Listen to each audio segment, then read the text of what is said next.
একজন বাবা স্বপ্নে আদেশ পেলেন নিজের সবচেয়ে প্রিয় সন্তানকে কোরবানি করতে, কিন্তু সবচেয়ে বিস্ময়কর ঘটনা ঘটেছিল শেষ মুহূর্তে। আব্রাহিম আলাইহিসসালাম দীর্ঘদিন সন্তানহীন ছিলেন।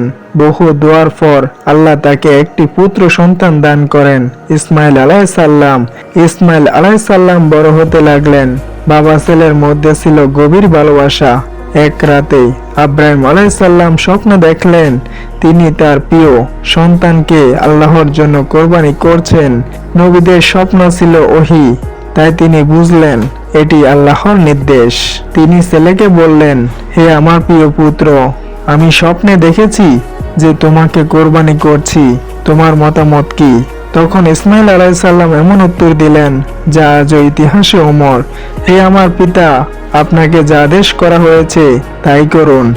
ইনশাআল্লাহ আপনি আমাকে ধৈর্যশীলদের অন্তর্ভুক্ত পাবেন।